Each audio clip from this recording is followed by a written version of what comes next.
Hi, this is Mac of Mac's List. Find Your Dream Job is presented by Mac's List, an online community where you can find free resources for your job search, plus online courses and books that help you advance your career. My latest book is called Land Your Dream Job Anywhere. It's a reference guide for your career that covers all aspects of the job search, including expert advice in every chapter. You can get the first chapter for free by visiting maxlist.org/anywhere.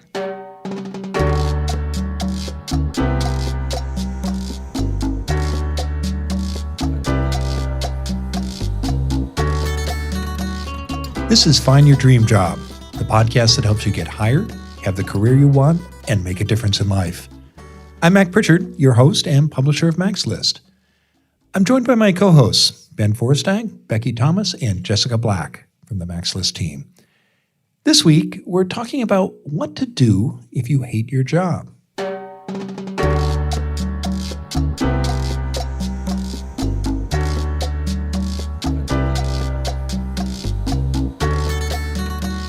It's Sunday night. Do you dread going to work the next day? It's probably no better sign that you may hate your job. Before you quit, however, you'll want to listen to my conversation with this week's guest expert, Jessica Sweet. She says you need to think carefully before you resign from a job you hate, and you need to know what you want next before you walk out the door. Jessica and I talk later in the show. You may feel you can't quit a job you don't like. Maybe you've built your career at one organization, or you don't want to lose pension rights and other benefits the company offers. Ben has found an article that shows how to change jobs without changing employers. He tells us more in a moment. You know you want to work for one employer. Should you apply for different jobs inside the company, or will this harm your chances as a candidate? That's our question of the week. It comes from listener Jon Hernandez in San Francisco. Becky shares her advice shortly.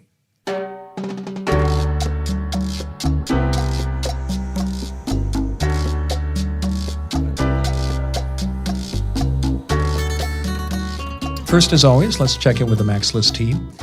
Every week, Ben Forstag is out there searching the nooks and crannies of the internet, and he's looking for websites, books, and tools you can use in your job search and your career. So, Ben, what have you uncovered for our listeners this week? So, Mac, in this world, there are two different types of people. There are. Now, tell me, what are the two categories you have in mind, Ben? So there are the people who went to Harvard University, and there are people who, like me, who did not go and must just, we have to suffice with just reading Harvard Business Review on a regular basis. Okay. Well, I'll bring in the alumni magazine next month, and I'm happy to share it with you. Let me live vicariously through that. Okay. Yeah, so anyone who's listened to the show before knows that this is one of my favorite resources, the Harvard Business Review, HBR for short. Mine too. Good. I guess you're also a fellow non-Harvard person. Agreed. I see you're going to be squabbling over the alumni magazine, aren't you? That's right. Yeah, okay. So, in preparing for today's show, I was looking for resources there, and I came across this article from Harvard Business Review from back in 2012. It's called Don't Like Your Job, Change It Without Quitting. It's by Amy Gallo, who actually also wrote the Harvard Business Review's Guide to Dealing with Conflict at Work. So the reason I like this article is I think a lot of times people, when they're unhappy with their job, think that the only recourse they have is to quit and go on to something else. That's certainly something I've done in my own career where you just cut and run. And one of the things that Amy says is that isn't necessarily the only option you have. And frankly, sometimes it's not even the best option you have. And so she makes a real point about thinking about the situation you're in and then trying to find what's not working in that job and separate it from what is working. And you emphasize the things that are working and try to minimize the things that aren't working. So just real high-level stuff. She has got a few bullet points I'd like to talk through here. So she says, if you're really unhappy with your job, things you might want to consider trying are make more connections with the people you like at work, find ways to work with them more. Assess what you don't enjoy about the job so you can minimize the time you spent doing those unwanted tasks. Keeping your options open. You may not be able to leave your job right now, but circumstances always change. But the key thing here is, don't do these things. So don't assume that the job is the problem. You might be someone who's just prone to not liking certain kinds of conditions, and leaving that organization or that job might put you just in the same position in another organization. So it doesn't guarantee happiness. Exactly. You're just kind of shuffling around the board there. Don't think that you're permanently stuck. There's usually a whole lot more leeway to your job than you think. And I think this is the key one. Don't complain incessantly about your job. I know no one else likes to hear complaints like that, although I think, having the periodic, folks getting together and grumbling a little bit, that's like a nice way to get steam out. But don't make it a habit of you're the negative person in the organization. Other people won't like it, and I also think that feeds in on yourself and is really negative for you. And the more you start dwelling on negatives, the worse things get. Yeah. And sometimes you just have to kind of remove yourself from that negative, frankly say I'm not going to care that this is bad, and things will get a whole lot better. Obviously, she goes into more depth on all these points. So it's a good article to check out. Again, it's Don't Like Your Job, Change It Without Quitting in the Harvard Business Review. And as always, since we can't send you the alumni magazine, we will have the URL in the show notes. Well, if you're in the neighborhood, please stop by. We'll have the alumni magazine out on the coffee table. And our address is in the show notes, so we hope that we'll see you in person. But those are great suggestions, Ben. And if you've got your own idea for Ben, for a resource he should share on the show, please write him. And we'd love to share your idea. Ben's email address is ben@maxlist.org. Now let's turn to you, our listeners, and Becky joins us to answer one of your questions. So, Becky, what's in the MaxList mailbag this week? So this week we've got a question from Jon Hernandez, and he emailed us from San Francisco, California. So he asks, if I'm trying to get in at a large company, is it a smart move to apply for multiple roles, or will the employer be put off by that? So I think it's okay to apply for multiple roles and only in specific circumstances. So if you're looking at all the job openings, if you search for a specific title and multiple things come up and they're very similar roles, I think it's okay to apply for more than one. But if you're applying sort of scattershot all over the place to lots of different roles and different departments, different responsibilities, you're I just want to get in, I'm going to apply for everything. An HR screener can see that, and they're going to look at you and be what is this person's deal? So I think that I would avoid that sort of thing. Keep in mind, most large companies have an ATS, an applicant tracking system. So they can see your profile, all of your activity, all of your past applications within their site. So your activity should really paint a picture that you want that HR person to see and understand what this person is about and really show you in your best light. So that's sort of the advice I would give for that. And also, the best practice in trying to get in, especially at a large company, is to use your network. So talk to people you know. If you have friends in the organization, if not, use your existing network. Start asking around and get introduced to people within that organization. And hopefully, find people in the area where you want to work. Then you can ask for referrals, get informational interviews, get more of a foot in the door. And that's always going to be more powerful than submitting cold applications online. So, in summary, it's okay to apply for multiple roles, but only if they're very similar to each other and they sort of support what you're trying to show that brand. So yeah, I agree. I think that's really good advice, and I do think I was going to say, it is okay to do that, but be very intentional, which is I think really what you were saying at the heart of that is don't just apply for everything just because you want to get in there. Make sure that it is a strategic choice, and it's okay to apply for something that's not your direct, exactly the job that you want to do there, and get into that job and move around. But make sure that it's at least within your skill set so that you do have a better chance, and it shows that you are creating that narrative that you can show this was a very intentional strategic choice, and that I can still provide value, and I just want to work for this organization, and I can still do that within this job, but my ultimate goal is, something else at that same organization. I think this is a tough one because almost anyone who's ever applied to a job has gotten a response that says something like, thanks, but no thanks, but you know what, we'll keep your resume on file and consider you for future jobs. And I think most of the time that's not the case. Like your resume is going into a special filing cabinet and being ignored. But I think in some organizations, particularly larger organizations where they've got a more advanced HR department, I think they actually do keep your resume on file. They scan it, and if you're not a good fit for the job you applied for, but might be a good fit for another position, an HR representative might reach out to you and say, hey, you know, I saw you applied for X, but we really think you might be a good fit for Y. Would you be interested in that? I know that's happened to me like on 2 or 3 occasions. Yep, me too. And certainly talking to like recruiting agencies or recruiters, like they do that a lot because you know, that's their model. So I think you need to be strategic here. Don't like carpet bomb the organization with applications.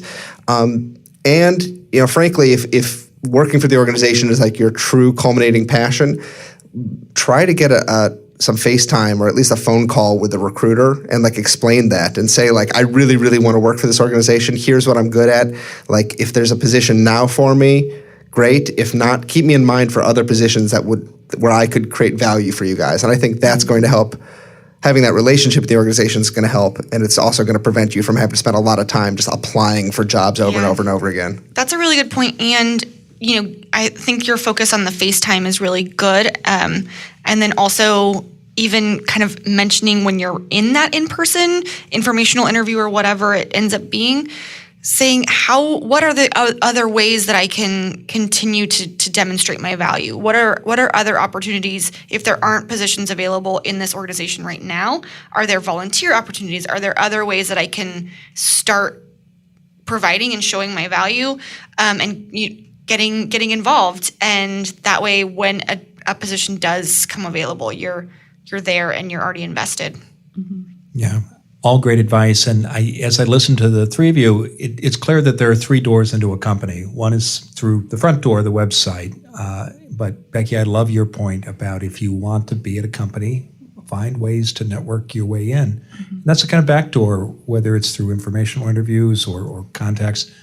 And Ben, your point is well taken too about working with recruiters. So don't limit yourself to just looking at the webpage. And if you really want to be inside that company, start building relationships with people inside it now. Totally. Thanks, guys. Good luck, John. Well, thank you, John, and thank you, Becky. And if you've got a question for Becky, please send her an email. Her address is becky@maxlist.org. You can also call our listener line. That number is area code 716-JOB TALK, or post your question on Facebook. And if we use it on the show, we'll send you a copy of our new book, Land Your Dream Job Anywhere. We'll be back in a second, and when we return, I'll talk with this week's guest expert, Jessica Sweet, about what to do if you hate your job.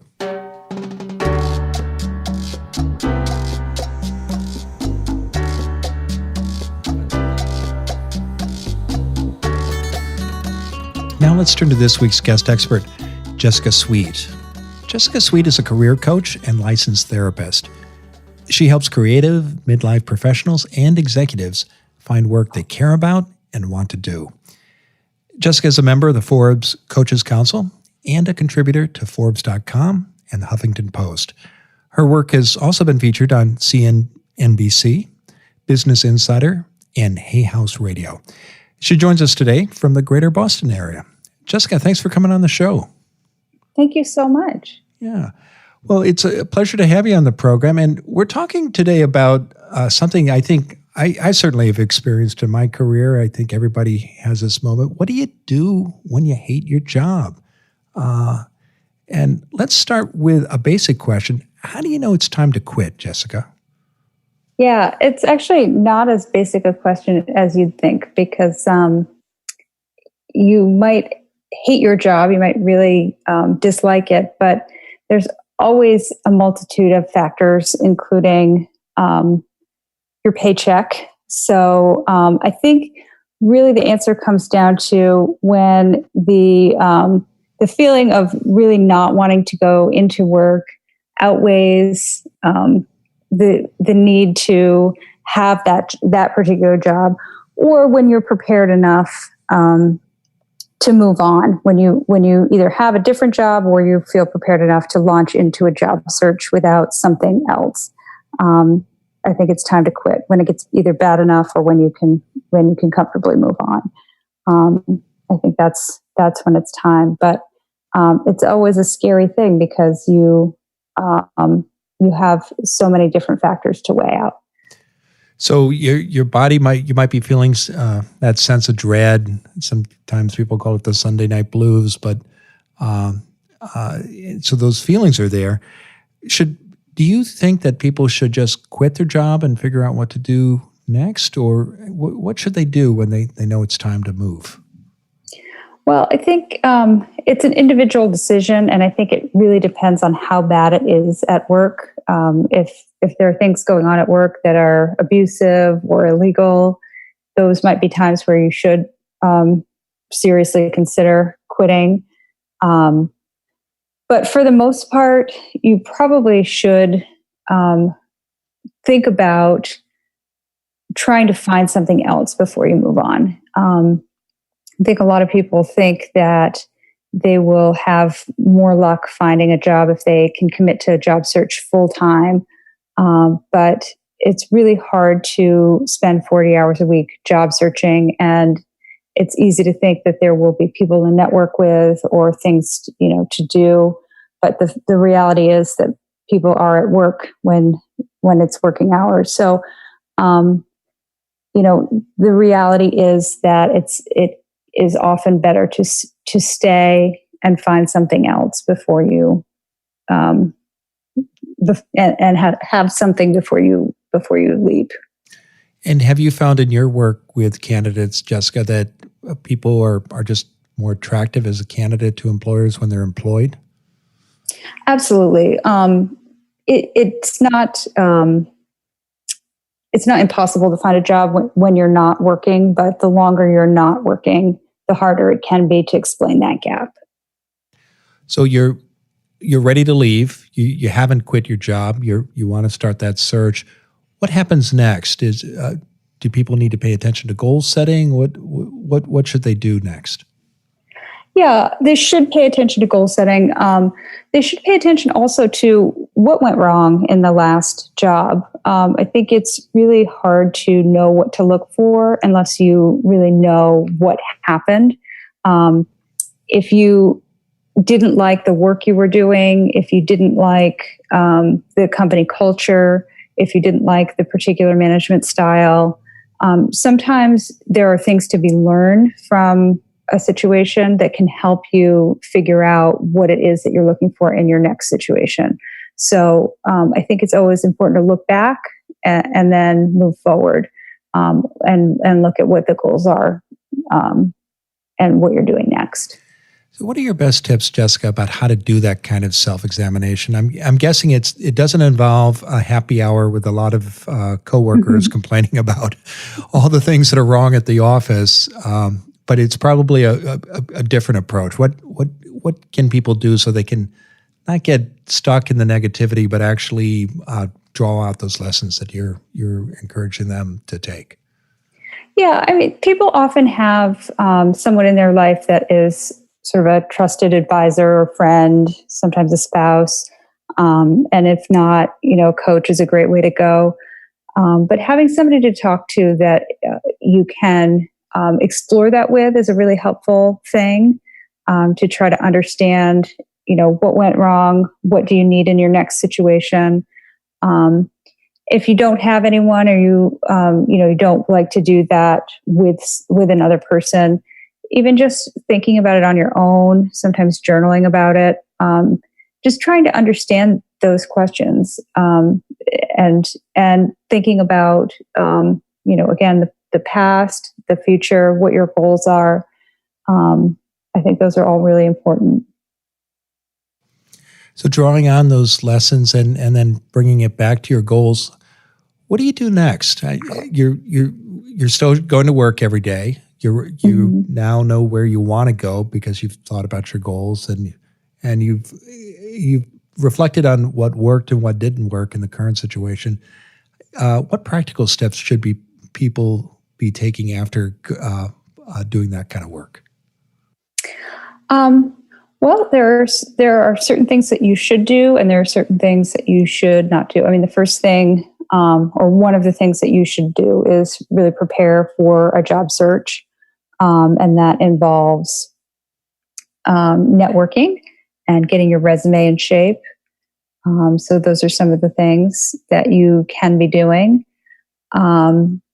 And really being clear, and this is part of sort of the thinking and soul searching process, being clear on what your next job target is. It may be the same thing that you've been doing, but it may be something slightly or vastly different from what you have been doing. So being clear on what that job target is. And I think that's extremely important to be very, very clear on what the target is. Some people will say, well, I could be doing this or I could be doing that. And I'll look in both areas, and whatever comes up, that's what I'll do.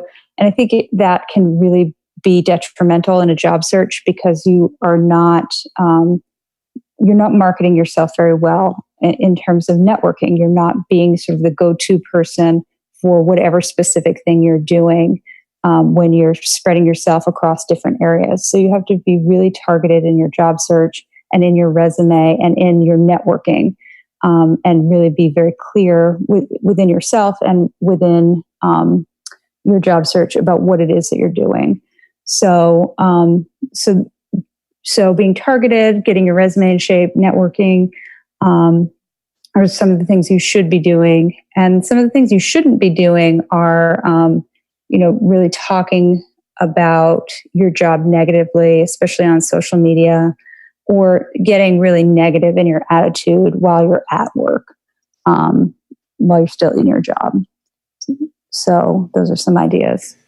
And as you do that networking, what are your recommendations about what to say to trusted coworkers? Should you let them know that you're looking for work? Should you keep that to yourself? Mm-hmm. Trusted is the key term in there. If they are really somebody that you trust, then it's okay. But there really has to be that trust there. If you are worried at all that word will get out and that could affect you negatively in your current position, then you're probably better off, kind of keeping it quiet and keeping your networking away from your current position until you can announce it more formally that you're leaving the position. And as you talk to people outside the organization about your interest in moving on to new opportunities, what should you say about why you're leaving? That's a great question. I always suggest that people keep it all about the pull towards something new rather than the push out from something negative. So what I mean by that is, don't focus on why you're leaving something, but focus on why you're going towards something that you want instead.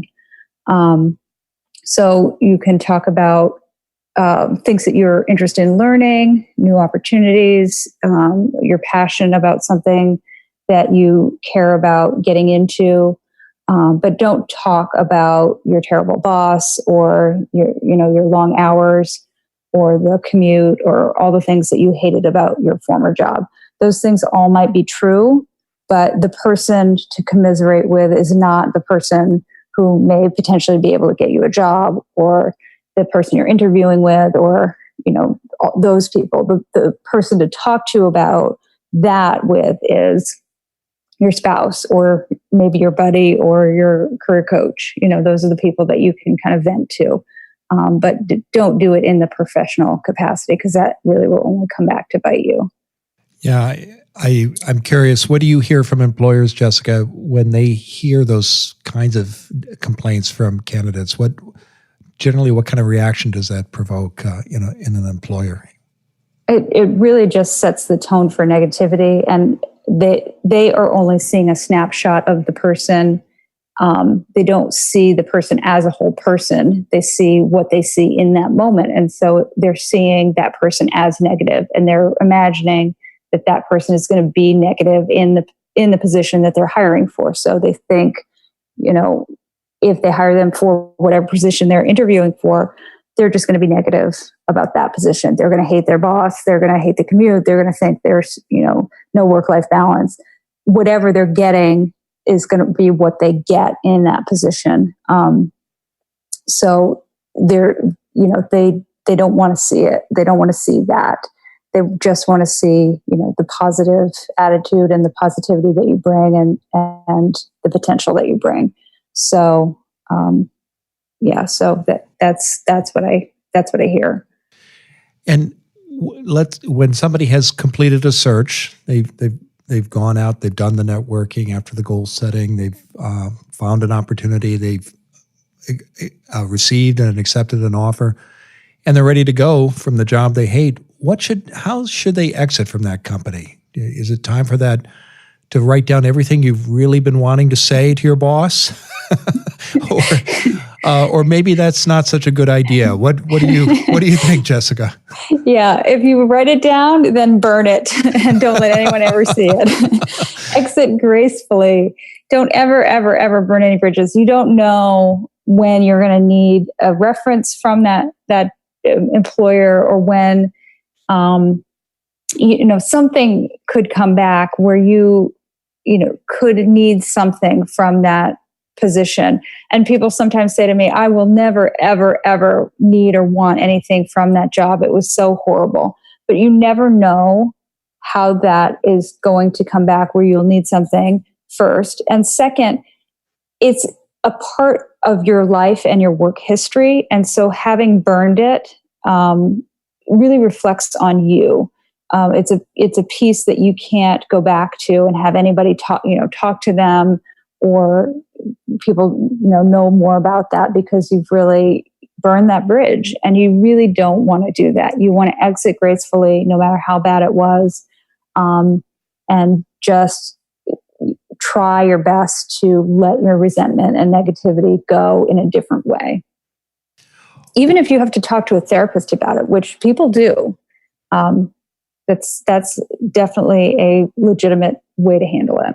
Yeah, no, I can see the value of that, because I think all of us, or many of us, including me, have been in these stressful jobs that it wasn't a good fit, and you were ready to leave, but in the meantime, you had to manage all the negative emotions before you found that exit. Mm-hmm. Well, this has been a great conversation, Jessica. Now tell us what's next for you.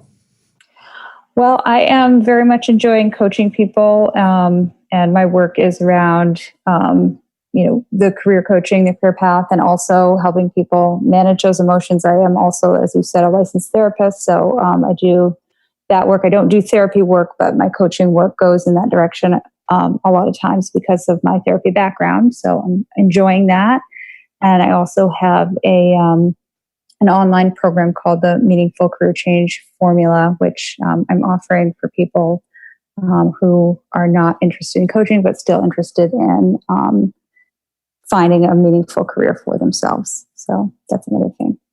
That's exciting stuff. And I know people can learn more about you and your online programs and other services by visiting your website, and that's wishingwellcoach.com.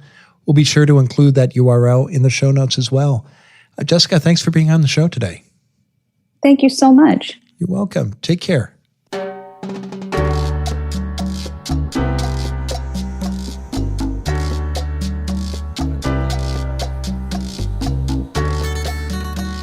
We're back in the Max List studio with my co-hosts. I'm curious, what were some key points you all heard our guest Jessica Sweet make?